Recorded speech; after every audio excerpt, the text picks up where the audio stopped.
Halo teman-teman, terima kasih telah mengklik channel ini.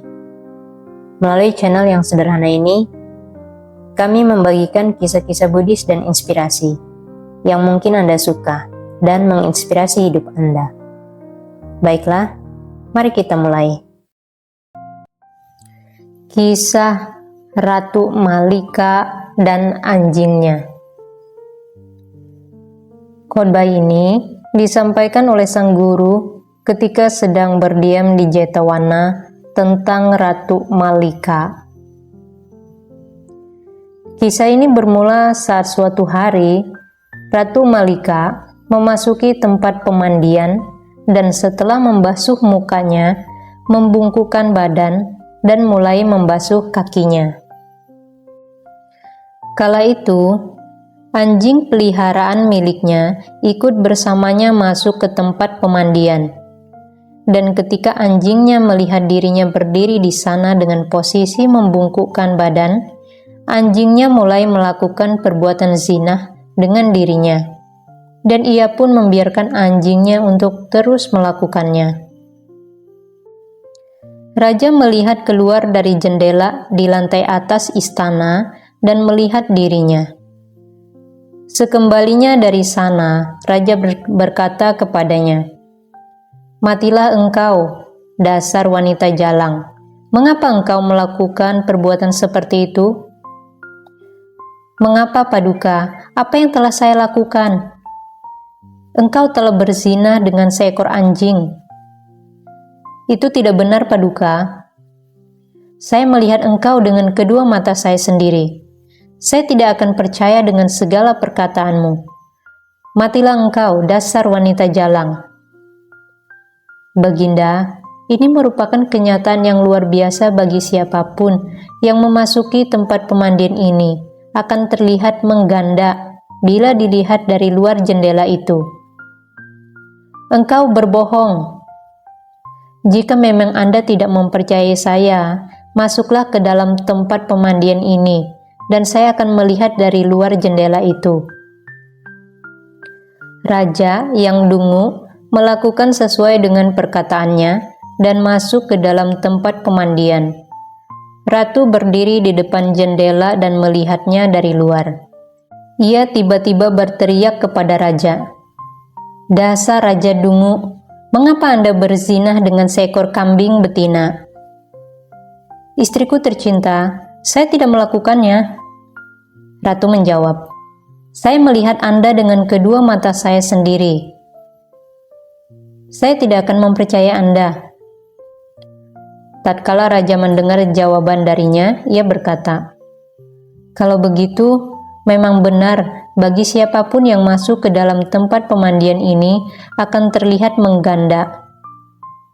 Oleh karena itu, ia mempercayai penjelasan yang diberikan olehnya. Malika berpikir, "Saya telah menipu raja karena ia adalah seorang yang dungu. Saya telah melakukan sebuah kejahatan besar. Selain itu, saya telah menuduhnya berbuat salah. Sang guru akan datang untuk mencari tahu tentang kejahatan yang telah saya perbuat, dan begitu pula dengan kedua siswa utama, serta 80 biku Thera Agung. Oh, betapa menyedihkan perbuatan jahat yang telah saya lakukan." Malika biasanya menemani raja dalam memberikan derma yang tiada bandingnya kepada sang guru. Pada saat pemberian derma tersebut, sebanyak 14 kor harta diberikan kepada sang guru, dan sang Tathagata menerima 4 buah hadiah yang tak ternilai harganya, yaitu sebuah payung putih, sebuah dipan untuk beristirahat, sebuah mimbar, dan sebuah tempat sandar kaki. Ketika Malika meninggal, karena lupa terhadap pemberian dharma tersebut, serta perbuatan jahat yang telah dilakukan, ia pun terlahir di neraka Awici. Kala itu, Ratu Malika sangatlah dicintai oleh raja. Oleh sebab itu, ketika ia meninggal, raja dirundung kesedihan yang mendalam. Setelah melakukan upacara pemakaman terhadap jasadnya, ia berkata kepada diri sendiri, "Saya akan bertanya kepada sang guru, di manakah ia terlahir kembali?" Lalu ia pun pergi menemui sang guru. Sang guru berusaha agar ia tidak mengingat alasan dirinya datang menemui beliau. Setelah mendengarkan khotbah yang menyenangkan dari sang guru, ia pulang ke rumahnya. Meskipun begitu, sesaat setelah masuk ke dalam rumah, ia kembali teringat alasan dirinya pergi menemui sang guru. Ia berpikir, ketika hendak berangkat, saya sendiri yang bermaksud bertanya kepada sang guru, di manakah Malika terlahir kembali. Namun, seketika saya tiba di hadapan sang guru, saya langsung lupa semua itu. Esok saya tidak boleh lagi gagal bertanya kepada beliau. Pada keesokan harinya, ia pun kembali mengunjungi sang guru. Akan tetapi, selama 7 hari berturut-turut, sang guru tetap berusaha agar ia melupakan alasan kedatangannya. Sementara itu, Malika yang telah mengalami siksaan di alam neraka selama 7 hari, keluar dari sana dan terlahir kembali di surga Tusita. Lalu mengapa sang guru membuat raja tidak mengingat pertanyaan yang ingin diajukan selama 7 hari beruntun?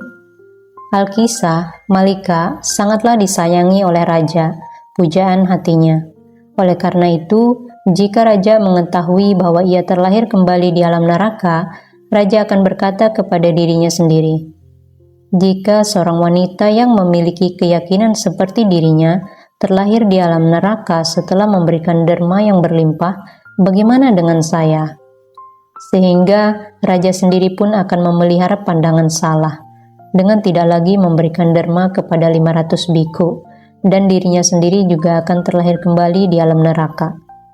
Karena alasan tersebut, sang guru membuat raja melupakan pertanyaan yang hendak diajukan selama 7 hari beruntun. Pada hari ke-8, sang guru sendiri pergi berpindah patah dan tiba di depan pintu kediaman raja. Tatkala raja mendengar bahwa sang guru telah datang, ia keluar mengambil patak beliau dan mulai naik ke atas teras istana. Namun sang guru seolah-olah menunjukkan keinginan untuk duduk di balai kereta kuda. Oleh sebab itu, raja menyediakan sebuah tempat duduk untuk beliau di balai kereta kuda dan menyediakan makanan baik yang keras maupun lunak dengan penuh hormat. Setelah itu, ia memberikan penghormatan kepada beliau dan duduk. "Bhante," kata raja, "ketika saya mengunjungi Anda, pikiran tersebut muncul dalam benak saya. Saya akan bertanya kepada sang guru di manakah Malika terlahir kembali. Bhante, mohon beritahukan saya di manakah ia terlahir kembali." "Di surga Tusita, Baginda." "Bhante," kata raja, "bila Ratu Malika tidak terlahir di surga Tusita, siapa saja yang telah terlahir kembali di sana?" "Bhante, tidak ada seorang pun wanita yang menyerupai dirinya. Dimanapun ia duduk, dimanapun ia berdiri, kalimat ini selalu keluar dari mulutnya. Esok saya akan memberikan ini kepada Sang Tathagata. Esok saya akan melakukan ini untuk Sang Tathagata." Ia tidak memperhatikan hal lain selain melakukan pemberian derma. "Bhante, sejak ia meninggal dunia, saya sendiri seperti tidak hidup lagi." Sang guru berkata, "Baginda, janganlah bersedih. Hukum kesunyataan alam ini berlaku bagi seluruh makhluk hidup." Kemudian sang guru bertanya kepada raja, "Baginda, kereta kuda milik siapakah ini?" "Ini milik kakek saya, Bhante." "Kalau ini milik siapa?" "Ini milik ayah saya, Bhante." "Lalu kereta kuda ini milik siapa?" "Ini milik saya, Bhante."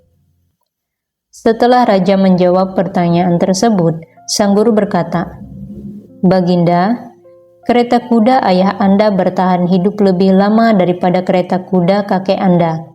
Sama halnya dengan kereta kuda milik Anda yang bertahan hidup lebih lama daripada kereta kuda ayah Anda.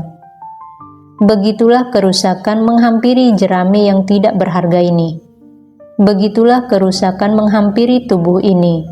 Baginda, hanya pandangan benar yang tidak mengalami kerusakan. Semua makhluk hidup pasti mengalami kerusakan." Setelah berkata demikian, beliau mengucapkan bait berikut ini. Kereta kuda berlukiskan indah milik para raja yang rusak. Begitu pula dengan tubuh yang rusak. Namun, kebaikan tidak akan rusak. Beginilah orang bijak mengajarkan kebaikan.